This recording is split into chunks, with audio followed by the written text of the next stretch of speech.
You're listening to Navigating the French on Paris Underground Radio.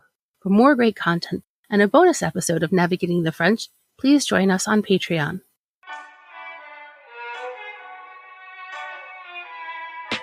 Hello, and welcome to Navigating the French, the podcast where each episode we take a look at a French word and try and see what it tells us about French culture. I'm your host, Emily Monaco. Today I'm joined by Edith de Belleville, a lawyer turned tour guide here in Paris. She's here to address a stereotype that positions the French as having many lovers. But as we'll see, this is far from the whole story. It all starts in the 17th century with a word that now refers to sexual freedom, but actually began with a freedom of a whole other kind. Libertine. I'm so excited to welcome today's guest to the podcast, Edith de Belleville, who is a fellow tour guide here in Paris. Edith, welcome. Could you let our listeners know a little bit about who you are and what you do here in Paris? Hello, Emily. Thanks to welcome me. Alors, originally I'm a lawyer, and at 50, it's 10 minutes to tell my life. Now I'm a licensed tour guide because I went back at university to get my license at 50 years old. You see, so it gives hope to get my license to be licensed tour guide. And I wrote 2 books. One in French, one in English. The first one is Belle et Rebelle in French, about inspirational Parisian women from the past. And the second one is in English, Parisian Life, Adventures in the City of Light. It's a kind of my memoir of being a tour guide in Paris. And I do lectures, webinars online on the New York Adventure Club in English about French history and French culture. Wow. Well, we are very lucky to have you on the podcast today because we are going to talk about a word that embraces so many different elements of French culture, from the history, which I know you know very, very well, to sort of the culture, the mindset, a little bit of that risque kind of image that we have of the French. And that is, of course, the word libertine. Mm-hmm. So before we get too deep into this, let's set the stage. Libertine culture sort of becomes popular in France in the 18th century. Can you give us a little bit of an insight as to what was happening in France from a historical perspective to contribute to the rise of libertine culture? Alors, so first of all, I have to give the definition. What does it mean when it appears? So first, it appears more in 17th century, time of Louis XIII, Louis XIV, but the meaning changed from 17th century to 18th century. In 17th century, libertine, it's from the word libertus, meaning to freed, when you free. And it was the meaning that you were free from the religion. So somebody who was called libertine in 17th century, it was not someone who had sex, a lot of sex that we have the idea now. It was more someone who didn't believe in religion, who are adopting about religion. So it had first a religious meaning in 17th century. Then, little by little, in 18th century, with the concept of freedom, it become, again, definition changed, but more the definition that we have now, even now, it's a bit excessive. Because now, when you say somebody is libertine in English or in French, it's the same meaning. It means, Emily, if you have a boyfriend and he tells you, Emily, I have to confess you something, I'm a bit libertine, it means he won't be very faithful, So it's someone who has sexual relationships. It's a sexual meaning now in our century. But in 18th century, the meaning was very large. It was when you were free, but free behavior, when you had sex not for procreation, not to having kids. So it was I wouldn't say everybody could be libertine, but the meaning was you have a free sexuality, and it was linked to freedom. Now it's true that it's more sexual, it's a bad behavior. But in 18th century, even if there was a moral judgment, it was more that someone who has relationship out of wedlocks. So, and I think it's really interesting that this is rooted in the religious side of things, because as longtime listeners of the podcast will know, we did an episode on laïcité, on this very French approach to secularism. And I think it's really interesting to note that the roots of kind of this deviation and this schism with the church, which had been so overbearing since the Middle Ages or before, I don't know if I'm taking this too far, but do you think that the idea that we would have libertines and people who were freeing themselves from religion is going to pave the way to a certain extent for the possibility of the French Revolution? Alors, yes and no. Okay. Alors, as you talk about church, I'm going to make a link with 18th century. The question is, why there's so many libertine people are so many? Why this phenomenon exists in 18th century? Because I talk about people who are coming from a high society nobility. When you want to get married, you cannot choose your husband or you cannot choose your wife. The church said the consent. I'm sorry, I'm a bit lawyers, but you have to, when you're a woman, the consent is when you're 12 years old. And when you're a man, it's 14 years old, which is extremely young because you have economical interest. So when the economical interest is very high, the consent is very low because it's easy when you're a teenager, 12 years old, to convince you to marry someone you don't know and you don't like, So you see, that's the position of the church. Plus, you have the monarchy law, which said you need the authorization of your parents when you get married until 25 years old when you're a woman and until 30 years old when you're a man. You imagine? Wow. It's a lot. So on one way, you have the church, meaning you don't choose your wife and your husband because, two big families were together, Duchess, Duke, and etc. And the authorization. If you don't follow the rules, imagine, Emily, you want to marry the man you love, but your family does not agree and you're from a high society.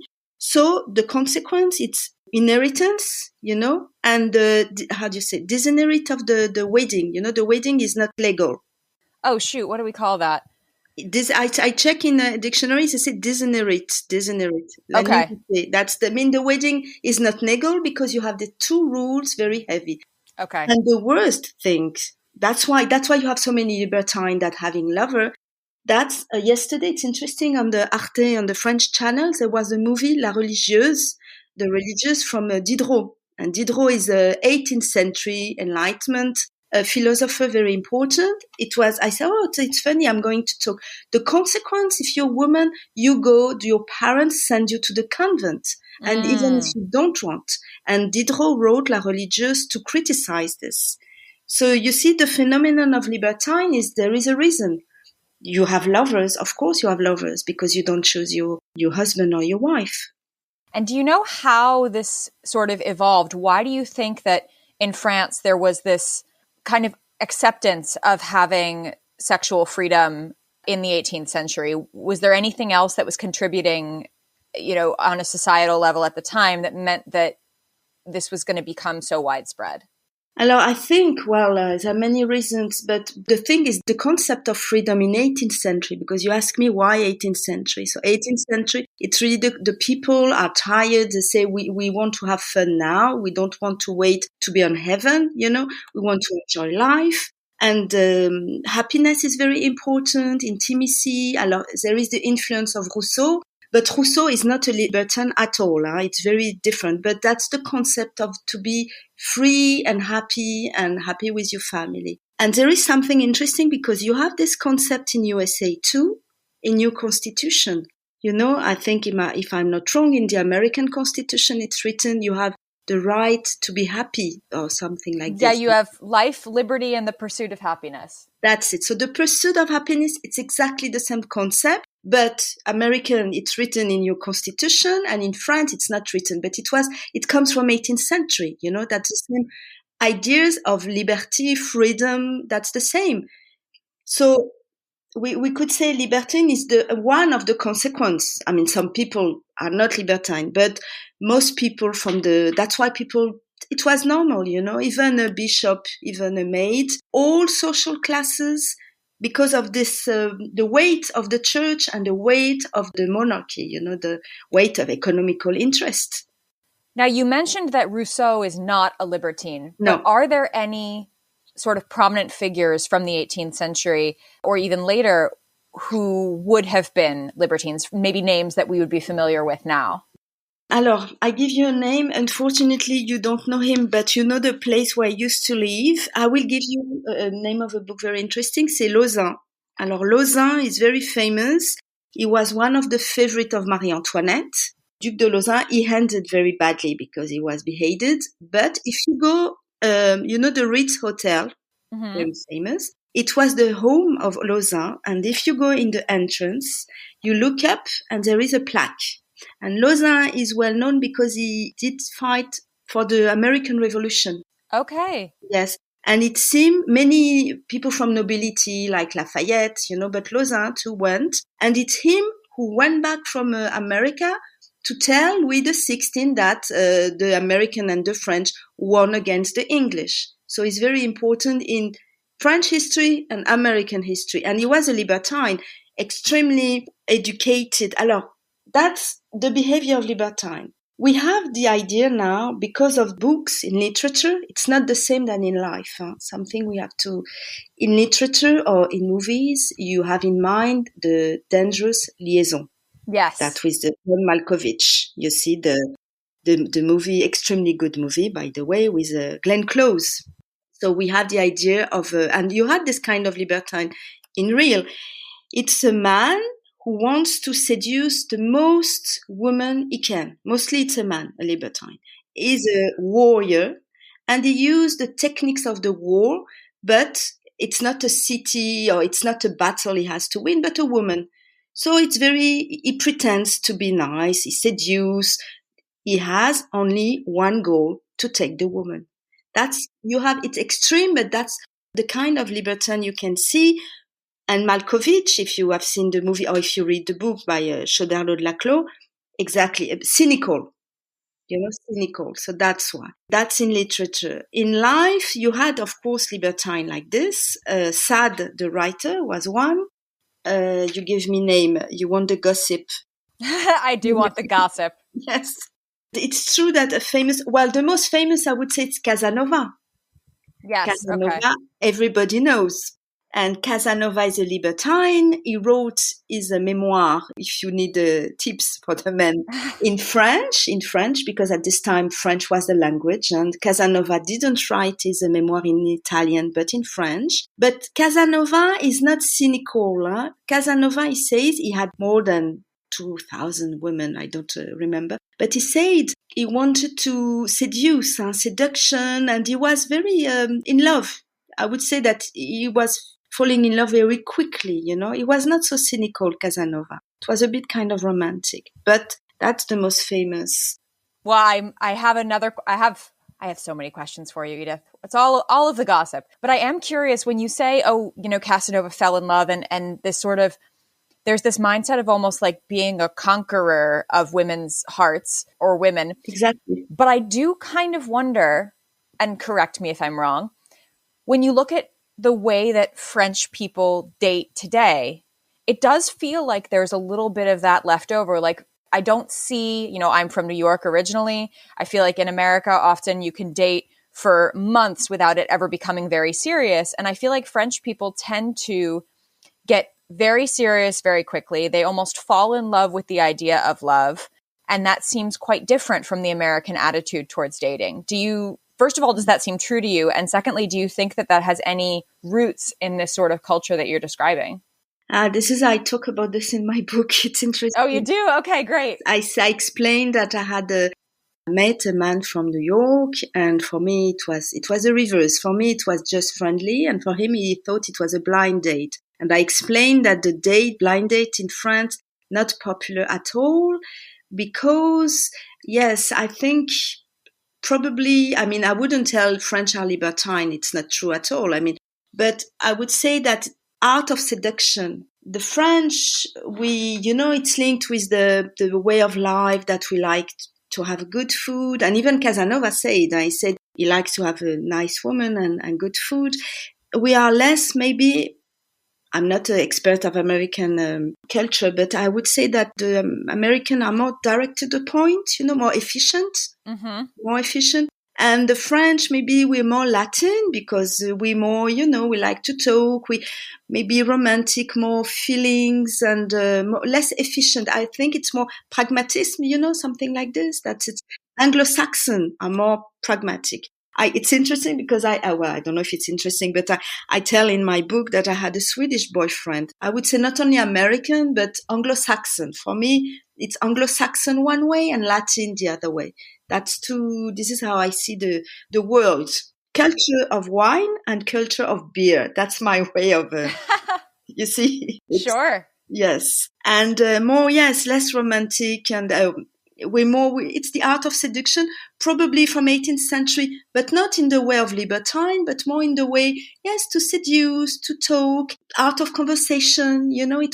This is very French, and it's true. It comes from 18th century. Absolutely. You're right. I agree with you. If you're enjoying this episode of Navigating the French, you may also be interested in our sister podcast, Don't Miss This, which will clue you into some of the most interesting events happening in Paris right now. Navigating the French will be right back after a word from our sponsors. And now, back to Navigating the French. And then to go back a little bit to what you were saying, you were talking about Marie Antoinette's favorite. This word favorite in French has, a connection with a mistress or a lover, right? That was the lover of the king or the lover of the queen. For Marie Antoinette, no, not at all. No.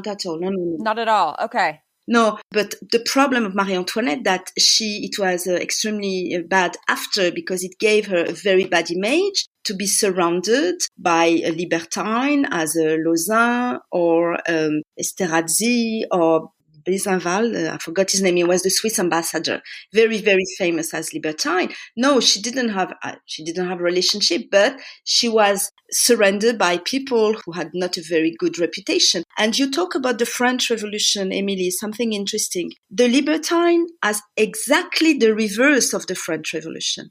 Oh, okay. Yes, absolutely the reverse. Because with the French Revolution, the idea is those people who are libertine, cynical, who have sex. If you read The Dangerous Liaison, it ends very badly. Mm-hmm. And it's written, Choderlos de Laclos, he criticized libertine. He didn't say it was a good thing.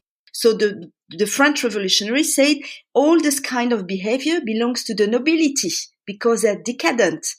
They're debauched. And the French revolutionaries say, enough with this. We want a world like Rousseau. We want a world with real feelings, something true, not ironic, not cynical, not fake. So that's why when you read the Liaisons Dangereuses Liaisons, it would be a mistake to think that Choderlos de Laclos say it's great to be libertine. It's exactly the reverse. Choderlos de Laclos, the writer, was not at all libertine. He was extremely faithful. He was the secretary of the Duke of Orleans who was involved in the French Revolution. So it's the end of a world. With the French Revolution, it's over. And what is interesting, when I go to the Louvre Museum, when I do a guided visit, I do about erotism at Louvre. And even on the paintings, you see the difference. You see the paintings of Boucher, where you see the bottom of ladies, extremely erotic for the libertine, for their home, when they receive their lovers. And suddenly with the French Revolution, just before, it's exactly the reverse. It's very austere, not religious, but the moral, family, wife. So this phenomenon you can see even on painting. That's why I think it's so interesting, not only in literature or in daily life. Yeah, that's fascinating. So we have this libertine culture, which begins with kind of a departure from religion and then kind of escalates to become something that is about, sex and conquering lovers. And then we have maybe a collapse of that culture due to the revolution. At what point do you think that there's, again, another sort of embracing of this sort of almost free love before free love? When do the French kind of reintroduce that into the culture? Oh, that's a question. I'm not a sociologist, so... Fair enough. But when you look through history, like, for example, after the French Revolution, was there another period of time when you can see kind of a cultural appreciation of... Yes. After I talk again in my book. Oh, good. So people who are interested in this topic, check out the show notes. We're going to put a link to Edith's book, so you'll be able to learn even more about it. It's interesting. You had two in history. The first one is after the French Revolution. people wanted to be free. And it's interesting, the woman was extremely free, and she even didn't wear corset anymore. So you see many lovers and many children out of wedlocks after the French Revolution. And one of the characters is Joséphine de Beauharnais. She was well known as a woman of not libertine, but there were free women. You could dance because it was, after the terror, people wanted to be free. So you had this kind of phenomenon. And you have exactly the same with the Roaring Twenties. Mm-hmm. After the First World War, the people want to have fun. So in Montparnasse, in Paris, you have sex, you have parties. So it's always a phenomenon. It's often a phenomenon after something, a war, something tough, hard. Absolutely. Well, you mentioned the terror. For those listeners who aren't as familiar with French history as we are, can you tell us a little bit about what the terror was? Yes, so it's during the French Revolution when it was not, it was not very fun. And the French revolutionary was scared that the Republic doesn't last because there was the war against the French revolutionary. So the people, Robespierre, the leader, decided, they made what we call Comité de Salut Public, and it was not fun at all. You had the law of suspects, where you could be under arrest for anything. You had to prove you were a good citizen. The terror inspired many dictatorships in the world. Karl Marx said, the terror, we have to do like the French, and we have to make something like the terror. And the word terrorist comes from the word terror, to scare the people. So you don't move, you do nothing. That's the concept. So it was not fun at all. Many people were beheaded until the death of Robespierre. Okay. Yeah. So you can understand why, similarly to, as you said, to the 20s, following World War I, which is also terrible in the truest sense of the word in France, there's this sort of desire to live, to really be alive. Exactly. You said it very well, to feel alive. With your familiarity with Anglo-Saxon culture, as you said, do you get this sense that sex is something that is there a taboo against free love, against sex in France to the same extent as there is in Anglo-Saxon cultures? No, I think the French, again, I'm not a sociologist, but what I know, what I think, even as a lawyer, I would say now women have changed. They don't accept anymore to be cheated. I say it's over. Why? I can tell many divorces. So this has changed. The women, they say we want the same right and the men, and we don't accept anymore that the man, he has many lovers. It's so funny. I think this my professional, but I think this is over. Now the women, they say, no, we don't accept it anymore. I think it's a good thing. that's my opinion, because it's never fun to be, to realize your husband, before maybe older generation, he's a man, he has many lovers. Maybe now things are more, I would say, more universal. I think that in America, we have this image of the French, whether they're men or women, as having lovers. You have this idea that a couple of people, the woman would say, oh, yes, he's seeing his lover today. I'm going to see my lover tomorrow. And there's this whole image that the French are very open to that, which in my experience, and again, I'm not a sociologist either, but in my experience living here, I don't feel like that's the reality. My friends would be very hurt if their boyfriend or girlfriend cheated on them. So do you think that image that we have of the French is exaggerated, or was that true before and now it's not true? Yes, this is what I say. I would say it was maybe true before, but now, as you say, the women realize, no, they hurt. Of course, but maybe something more, maybe French, that what we call a private garden, about the private life you don't tell. So I would say you don't say, hey, hello, I leave you, I go to see my lover.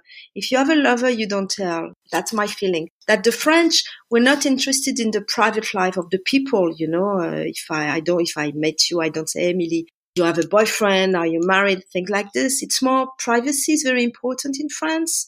And that's I say again in my book, sometimes it's quite funny. So this is more Anglo-Saxon, to be honest, to tell everything. You can tell this even when you talk with people. You don't say, we're not so, more discreet, I would say. Yes. It doesn't mean that Anglo-Saxon are not discreet, but I think maybe Anglo-Saxon, the truth is very important for Anglo-Saxon. And for the French, we don't tell, So maybe you have lovers. Probably it's a cliche to say, oh, I go to see my lover. But if you have a lover, first, you don't tell. It's private. And I think we see that as well in the public sphere in France. I think you hit the nail on the head with in America, the truth is so important. And we also have this kind of shame built into it where, you look at the way that we treated Bill Clinton in the public eye versus someone like Mitterrand.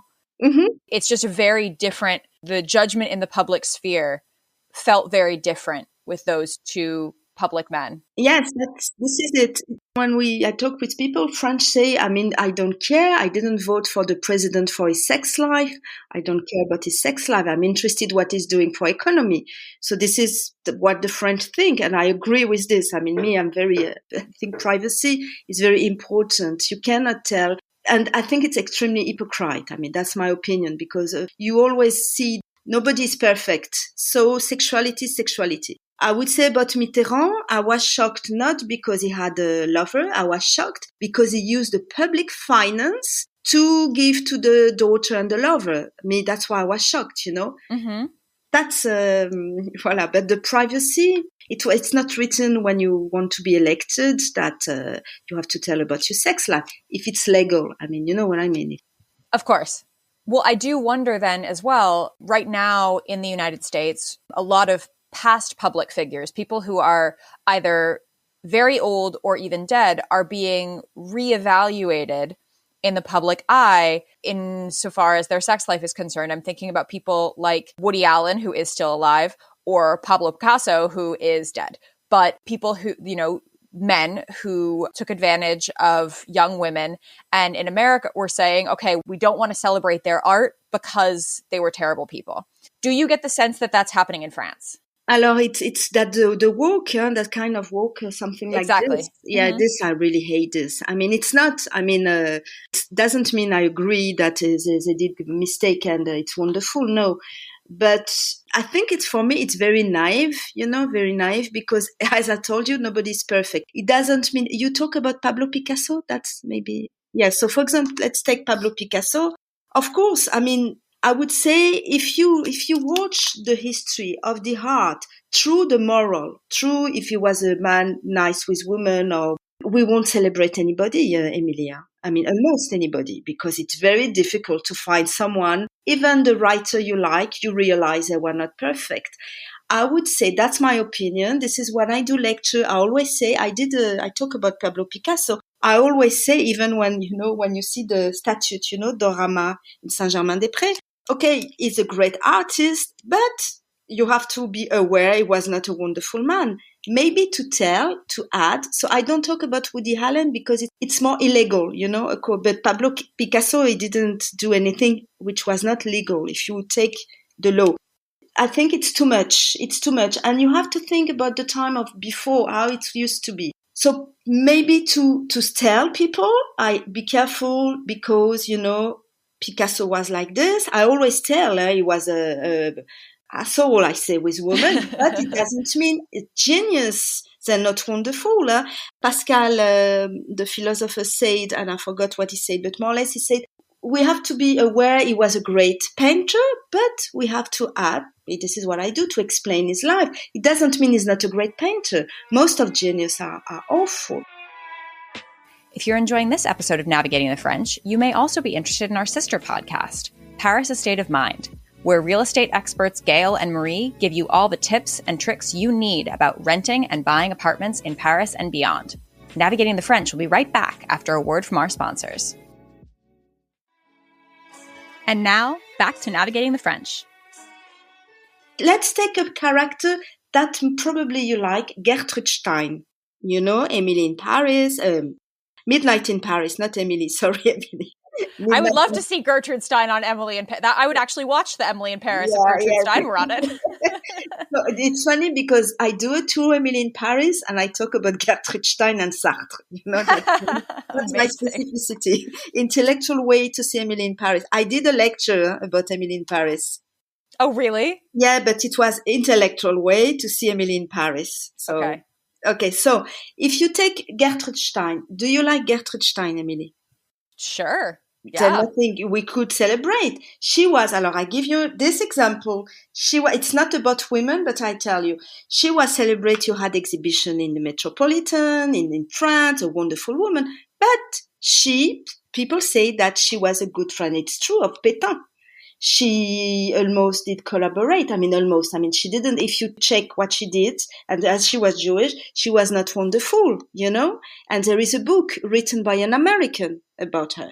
And when there was exhibition in Metropolitan, what they did, they put a plaque and they explained what she did during the war. They didn't cancel the exhibition, but they explained. I think we have to explain, but not to be so say, oh no, let's cancel and forget it. I think it's too much. We talk about the terror. For me, they're terrorists of art, and these people. But we have to explain people. You know what I mean? I don't know if I'm clear. No, you're being very clear. And I think it's that idea of providing people with all of the information they need to understand the context. Exactly. I talk about anti-Semitism. It's the same. I do a heritage tour because that's my field, the Jewish field. And if you talk about the French writer from 19th century, and if you talk only about people who are not anti-Semite, you have only one or two. It's Émile Zola, Victor Hugo, and that's it. So it's the same idea. I talk about all the writers, but I tell you have to know how they behave or everything. I think we have not to teach people, it's too much, but to give all information. I think it's important, but not to cancel. That's the cancel culture. I think for me, it's the terrorism to do this. It's stupid. Well, I think that's a very interesting point. And I think that, it's interesting to see as well the ways in which sort of those gray areas are still present in France. This idea that, maybe there's a bit of a binary in Anglo-Saxon culture of like either you're good or you're bad, and we're going to cancel you if you're bad. Maybe in France, like you said, there's this division between private and public, but also maybe this willingness to see people as imperfect. Imperfect, and sometimes it's even more. I give you, it's even awful, but just to give the information. Yes, binary, it's exactly the words, yes. And I think you cannot see life binary, it's not black and white. It's gray most of the time. So we've seen the way that Libertine culture took hold. We've seen kind of the way that it evolved in the 18th century. And as you said, was kind of quashed by the revolution because obviously we refute the nobility. Can we still talk about Libertine culture in modern France? Does it exist? No, now when you say libertine, it means you have a sex life like in English. Not, you mean you have many lovers that you have in French, le polyamour, it comes from Anglo-Saxon world. It's this. There's nothing about. That's why it's interesting. In 18th century, for example, women, because we always talk about men as libertines. So I was looking for a book and I found it. I crossed all Paris and I found a book about libertine. In French, libertine is feminine. Libertin is masculine. And I found a book about women who are libertine because we have always in mind men, but you had women. And libertine are very close. They like art. They like aesthetic in 18th century. So it's not only having sex with having lovers, it's also to be refined, to like paintings, to like music, it's a way of life that you are, I don't know the word in English, aesthete, that you like. Oh, an aesthete? AESTHETE. That shows that I've read this word and haven't actually said it out loud very much. But yes, I know exactly what you're talking about. That's a new word for the people who are hearing the new word. You have to use the word in the sentence today. Yes, word of the day. Aesthete. That's it. That's very important. In 18th century, they had a taste in paintings, in music. Now, no, I think, I'm not a libertine myself, but I would say now it's more linked with the sex. And I found something maybe interesting as you speak perfectly French, Emily. I think you would be interested, and even people who don't, that there is an actress, Catherine Arditi. She made a funny video because in English you say libertine. You say like this. And if you write the word in French, for me, it will be a female woman, libertine. because in masculine, libertin. And there are many words in French. When it's masculine, it's perfect. And when it's feminine, it means she's a prostitute. Like, for example, yes. For example, the word, as we talk about 18th century, the word courtesan, which comes from French courtesan. If you say courtesan masculine in French, it means it's a man who is at the court of Versailles with Louis XIV or Louis XV. It's okay, nothing to criticize. But if you say the feminine word courtesan, it doesn't mean the same. It means you are a prostitute. High society, but a prostitute. You see? Wow. There are many words like this. Like if you say a public man, un homme public, it's somebody who is well known. But if you say a woman, a public woman, une femme publique, a prostitute. Oh, man. Or a coach. If you say, Emily, I'm a coach, life coach. A man in French, we say entraîneur, a coach. Nothing to do, you're a coach, sportive. But if you say in French, entraîneuse, which means female coach, it means you're a prostitute. It means you make man drinking in the bar. She made a very funny video. So you see how the French language is sexist? I don't know if it's related, but I had this idea when I saw the word libertine in English. And I said, oh, it's interesting because in French, there are many words. I thought about courtesan and I said, you talk about lover. A master is someone who is, but if you say maîtresse, it's sexual. Yes. You see, mistress. Do you think there is or was a period of time in France where women could enjoy as much sexual freedom as men could? Yes, after the French Revolution, even Napoleon said, he said, I went to Paris and Paris is the kingdom of women. And also, Ancien Régime, for high nobility, they say that women were, I wouldn't say powerful, but if you take, for example, the literary salon in 18th century, they were ruled by women. Madame Geoffrin, there is even a plaque in Paris to talk about her. So I would say 18th century women were important. Women from nobility. And it's always the same thing. If you have money, you do what you want. But women from 18th century, they were more free. The French Revolution hated women. They were not with women. Not only Marie Antoinette, but other Republican women. So, yeah. And after the French Revolution, the what we call le Directoire, which was just after the end of the French Revolution and beginning of empire when Napoleon arrived. It's very short. But they were extremely free. Okay. Well, Edith, this has been such a fascinating conversation. I expected nothing less. Thank you. I really appreciate you coming on the podcast. For anybody who's enjoyed listening to this, we are going to put links to Edith's books and to her tours in the show notes so that you can read a little bit more about this and hopefully meet her on your next trip to Paris. Before I let you go, Edith, I just have one last question for you, which is, what is your favorite word in French? Ratatouille. That's a good one. Because I really like the movie and I like the meal. And I talked yesterday about Ratatouille. You know that there is a link with Marcel Proust in the movie. You think it's shallow, but it's not. What, the Madeleine de Proust? Yeah, you have. I talked yesterday. I did a lecture about history of haute cuisine. And there's nothing to do with Libertine, but I can, because we celebrate anniversary of Marcel Proust's death this year. So, when, the meaning, you think things are shallow and they're not at all. You remember the character of Antonin Ego, the critic? Remember that he's not nice, he's very cynical, he's unfriendly, very snob. And suddenly he arrives in the restaurant and he eats the ratatouille that the little rat did. Mm-hmm. And he starts to cry and he remembers him when he was young, when his mother was doing ratatouille for him. Yep. It's Madeleine Proust effect. Exactly. Yep. I love it. Wonderful. Well, thank you so much for joining me. And thank you everyone for tuning in. And we'll see you next time. Thank you.